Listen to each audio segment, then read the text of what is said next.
Lanky right-hander Michael Gerrits was an island of concentration amid a sea of irresponsibility during the hunter's turn at the crease.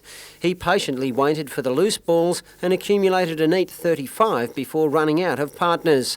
The boys from Sydney's southwest kept things tight in the field, but plenty of the local bats had themselves to blame. Gentle medium pacer Greg Bauer finished an 8-over spell with the amazing figures of 3 for 1.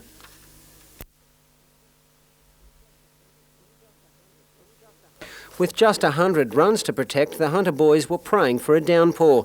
Instead, it started raining boundaries. An early wicket couldn't slow the Sydney-siders' momentum, and they passed the locals' total with 8 wickets and an embarrassing 30 overs in hand.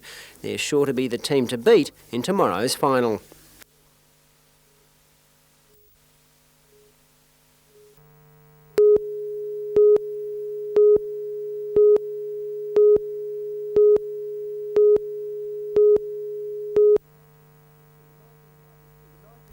The 1992 draft budget that came before Council a month ago had taken the razor to a wide range of community services, including pensioner rate rebates and Lambton Library. But in bringing down the budget last night, the Alderman decided that belt tightening could take second place, saving both the rebates and the library. Well, the officers see these things, I might say, in a rather cold-blooded way of doing an accounting exercise. We saw those two things as being particular issues in the city, that our pensioners should not be deprived of that rather minor concession. But in pushing for a balanced $82 million budget, there'll be an increase in charges, including a $1 jump in garbage tipping fees to $3 a car. It's too dear, mate. It'll be an extra bottle of beer I'll have to, wouldn't be able to have, would I? The Lord Mayor says the hikes are necessary because of the state government's freeze on rates. Describing the rate pegging as absurd, Alderman McNaughton says Newcastle Council has been deprived of about $1 million for 1992. Although the council was barred from increasing its rates, it does have reserves of more than $30 million. But the Lord Mayor says it's simply not an option for the council to go dipping into those reserves for revenue. We've got to maintain our buildings, replace our equipment, pay our superannuation, pay workers' compensation, pay all of those things that those statutory reserves are there to complete.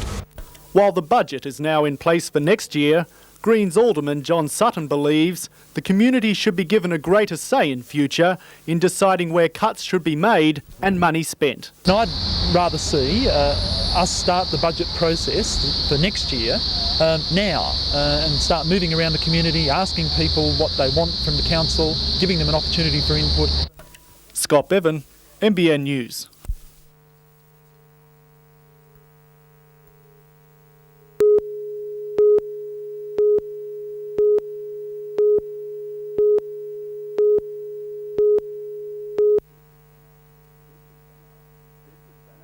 This is the house that the students of Newcastle College of TAFE built, one of 16 pre-apprentice pupils laboured over in their year of study. It's ideal practical experience, and this is what we're trying to develop, the practical sense in building the houses. The buildings have been donated to the Department of Housing, and today the students showed off their workmanship to some proud parents. The budding carpenters, plumbers and electricians are hoping examples like this will impress possible bosses and give them a crack at a trade.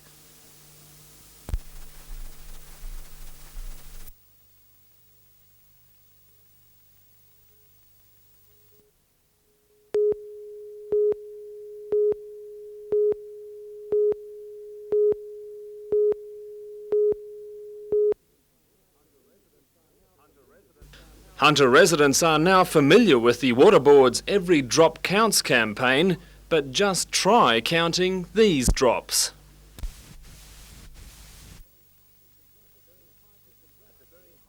At the very height of the drought, these streams are surging, and they're all abundantly fed by the Hunter Water Board's main coalfield supply, the Stony Pinch Reservoir southeast of Maitland. While the Water Board exhorts customers to cut back, its own reservoir is leaking like a sieve. Engineers have been aware of the problem since August. They say it's caused by leaking seals in the dam wall. Although they claim to have given the problem top priority, there were only 2 men working on the dam today, trying to patch the cracks with with tar in a futile exercise which was soon called off. Engineers also have a fairly good idea of how much water they're losing. We had an approximate leakage there right towards the end of it of was about a bit over a megalitre a week. What's a megalitre? 1,000 kilolitres. What's that in plain terms? How many litres is that? 1,000 kilolitres. Million litres is a megalitre. And that's 1 million litres is leaking at what? How often does that happen? A week. About a week. With the failure of today's repair attempt, engineers will meet tomorrow to discuss new tactics. Meanwhile, water streams out of half a dozen points around the reservoir. And this is where those leaks become a torrent, as thousands of litres every minute run down the gully to irrigate vacant bushland. Meanwhile, Hunter Water Board Managing Director Paul Broad says the problem is under control. Every drop does count. We hate losing water just like anyone else. But when you run a system as big as ours, from time to time you're going to lose some water. And unfortunately, we've got a major leak in the tank. Those things have been minimised over the last few months, but in this one we'll get on top of in the next few weeks. The reservoir is offline today. What water can be saved will be pumped back into the system as soon as there's space in other reservoirs. Tom Hilston, NBN News.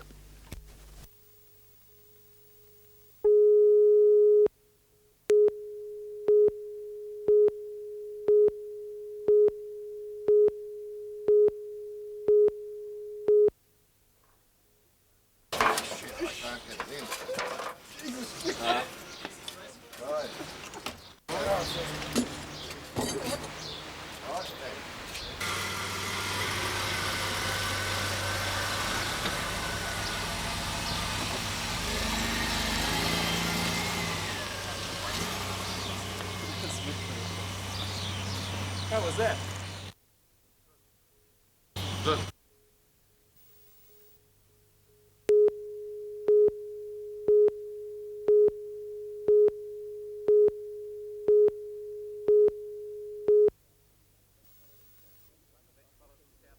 Metropolitan Southwest won the toss and sent North in, and that reaped immediate rewards. They took quick wickets to have the North 5 for 60.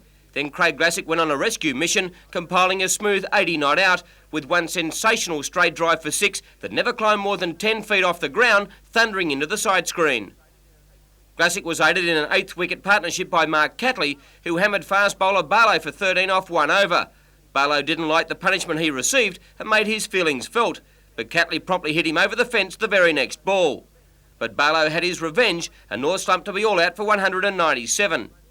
The ensuing run chase by South West folded early, and they found themselves in a bit of strife at 5 for 117, but one of the batsmen of the series came to the rescue.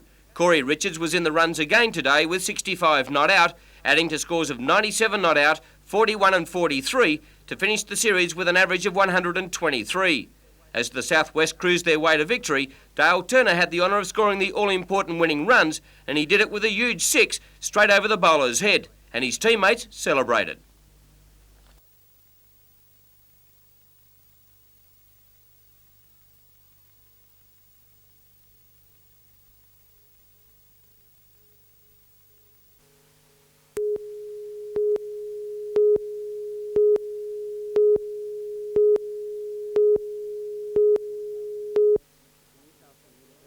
The Newcastle University's Department of Sociology was the scene of a symposium designed to encourage debate on the honeysuckle project. Sociologists, we're particularly concerned about all social issues, but urban sociology is a specialty that some of our staff and students pursue, and we're very interested in the urban development of Newcastle. It was 5 weeks ago that the state government launched its $600 million honeysuckle concept plan. It allowed 2 months for public submissions, but the academics fear apathy could see the site's destiny controlled by developers rather than residents. Planners are no different from other groups of experts, I think. It's easier not to have to listen to the community so hard, and we just, as members of the community, must make sure that we're listened to.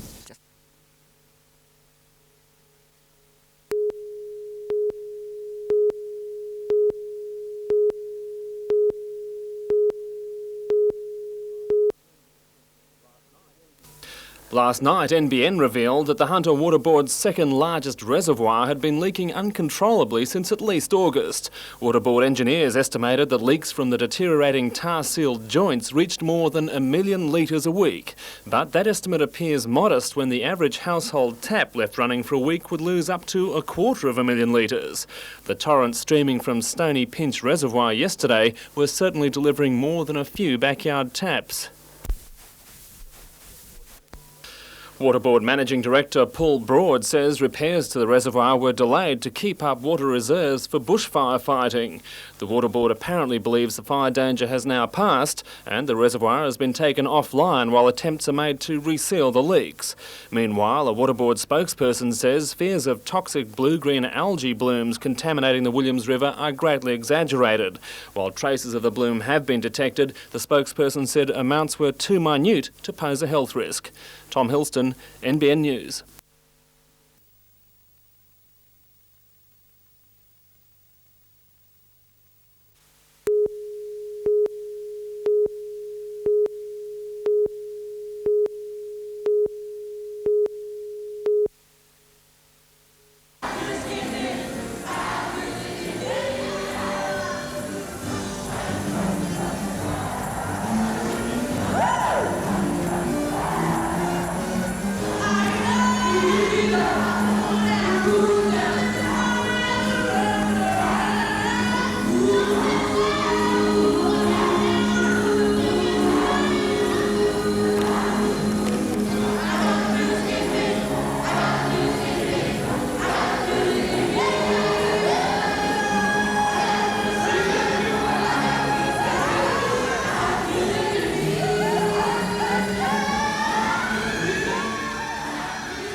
Former Australian opening batsman Rick McCosker addressed the recipients about what it takes to make the top and then lent a hand to present the Blues Awards. To receive a Blue, the student must have gained regional representation at open level or higher, must have maintained an excellence in his or her sport for a lengthy period and brought credit to their school and district. And when you hear the resumes read out, it's no wonder this region has a wealth of future champions. From world junior champions to national and state record holders, the standard continually amazes the strictest followers of sport in the Hunter. A cult hero from the USA arrives at the Motordrome tomorrow night to tackle our tin top warriors. Barefoot Bob McCready is the most popular modified hot rod driver in the States, along with being one of the most prolific raiser of funds for charity. But on the track he's a wizard, and he will test the talents of locals Graham Gillespie, Tony Hopping and Alan Harris. Todd Wilshire makes his return to the Tommy Go track, and his mission won't be easy, with seasoned professionals Paul Thorpe, Ray Morton and Jamie Habban forming a powerful British team ready to make an impact in the land of Oz.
Not quite 2 metres long, the baby false killer whale was found early this morning alone and stranded on the beach at Valor, just south of Coffs Harbour.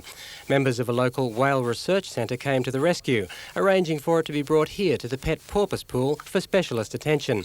The infant's only about a month old and needs constant support and feeding if it's to stay alive. It's difficult enough for such a young orphan calf to survive and be hand raised. But it has been done and we're going to give all we can. the youngsters in good hands at the Pet Porpoise Pool, which has had plenty of success in caring for stray seafarers. Take Buttons, for example. She's made history as the first orphaned baby dolphin ever to be raised in captivity and is now one of the star performers in the main pool. The staff here aren't making any predictions yet about the newcomer, but they are making sure the young patient has the same chance at life. Ian Cameron in Coffs Harbour for NBN News.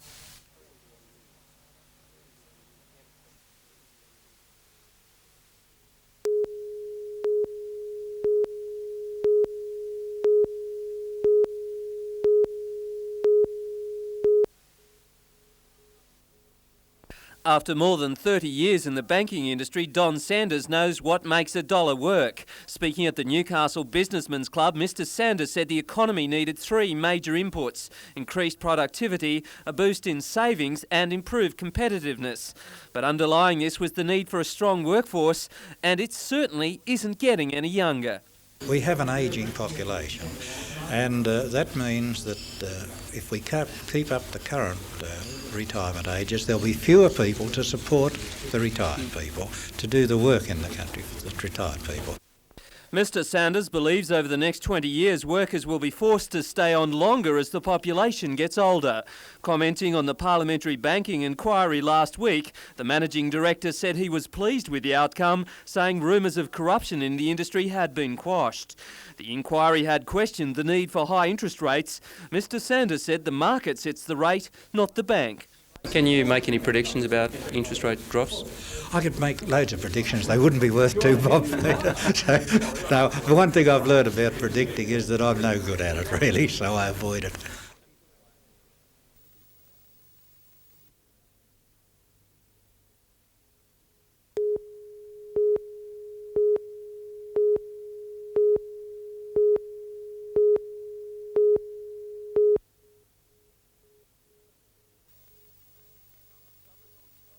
Some of these dogs have just a week before the RSPCA will be forced to put them down. Their owners couldn't take the responsibility of having a pet. Now, with the festive season upon us, the Animal Welfare Group is worried a flush of Christmas buying could see more dogs and cats left for dead.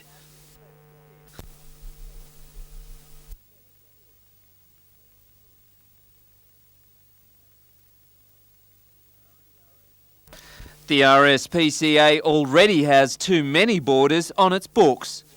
For example, in the last month, this is the number of dogs that we've had surrendered. Page after page after page. You'd have to be less than human if you didn't take a shine to this little bloke. But what you have to realise, if you take him on, it's a long-term commitment. You're looking at having that animal for a good 10 to 15 years, and that's a long time in your life to put aside for that responsibility. The RSPCA says pets also involve costs such as feeding bills of up to $10 a week and vet bills of more than $100 a year. Add to that the need for adequate exercise and space, and it's obvious a present like this needs some serious thought before going under the Christmas tree. Peter Ryan, NBN News.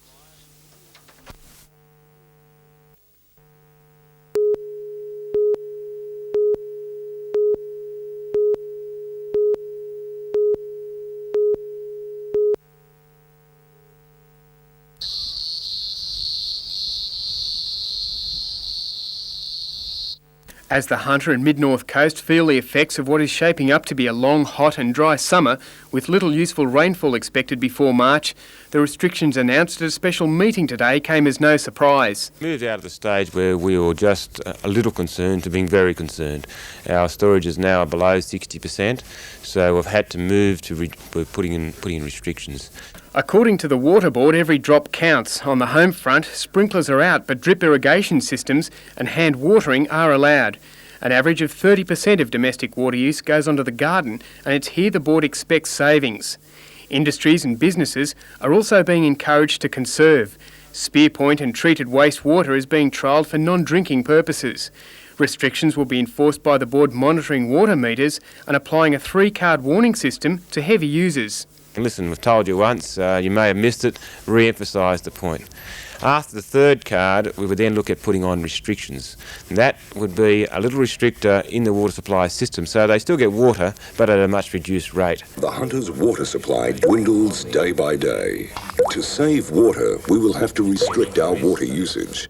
The board is powerless to prevent evaporation from the region's dams, which on hot days, at about 300 million litres, outstrips human consumption.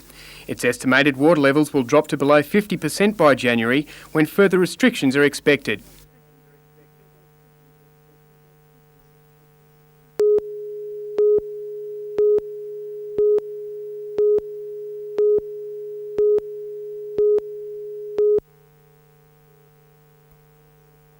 Northwest won the toss and elected to bat on a flat wicket, but Newcastle speed bowler Kevin Bray bent his back and bowled a perfect line straight at the stumps. Bray eventually took 3 for 28, Northwest making just 193 runs on a lightning-fast outfield. Newcastle came in with a strong batting lineup which went to work on the visitors' attack. Greg Geese hit a breezy 49, but Mark Curry starred with 79 not out. Newcastle getting the runs, losing just 3 wickets. Newcastle play the North Coast tomorrow and Western Division on Sunday in the round-robin competition.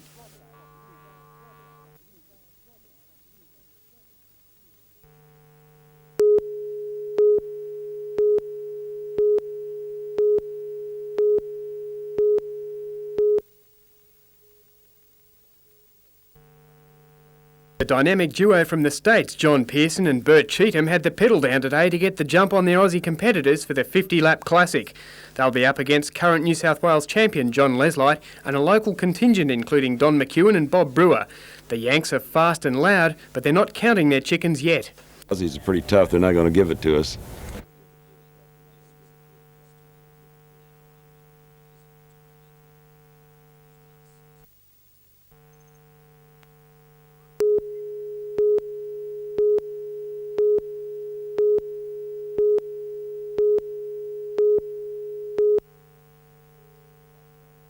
Bob Brown was on the North Coast today to address a local government gathering. His progress report on land transport policy made it clear the Commonwealth wouldn't be propping up an inefficient rail system. And if that means choking up every road in Australia with more of those semi-trailers, that will happen. To demonstrate the government's commitment to the road system, meanwhile, Mr Brown today announced $15 million in federal funding towards 4 new Pacific Highway projects. They'll cover Stage 2 of the Herons Creek deviation near Port Macquarie, the Rainbow Flat and Failford deviation south of Taree, and a new bypass at Ewangai near Kempsey. Another 27 kilometres of dual-divided carriageway at a total cost of over $50 million. So they are good projects, they're big projects and they're well worthwhile. While the new projects are welcome, more money has to be spent if the whole Pacific Highway is to be upgraded to an acceptable standard. One idea now being floated here on the North Coast involves private enterprise, securing private investment in road building to fast-track highway improvements. That means the introduction of tollways, an idea the federal government has never liked in the past. I've got a more open attitude towards them because I know that there's an enormous amount of additional road work that still needs to be undertaken, and if we can encourage private sector investment in there, I think it's something that we clearly should look at. Mr Brown says even if tollways do go ahead, motorists will always have the option to use a free highway as well. Ian Cameron in Coffs Harbour for NBN News.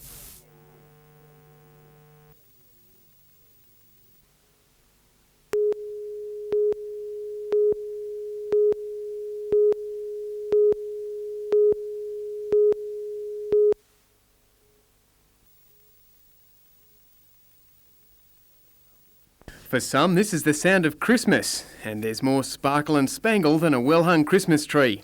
It's the Newcastle Combined Bikers' 13th toy run, once again accompanied by that jolly character. No, not Don Geddes, the other one, Santa Claus, who's renamed his reindeer. Harley, that one, Harley and Davidson. One of each. The bikers motored through the city with a precious cargo of toys destined to brighten what might otherwise be for some a bleak Christmas. The burble of bikes mingled with the sound of a Salvation Army band on the harbour foreshore.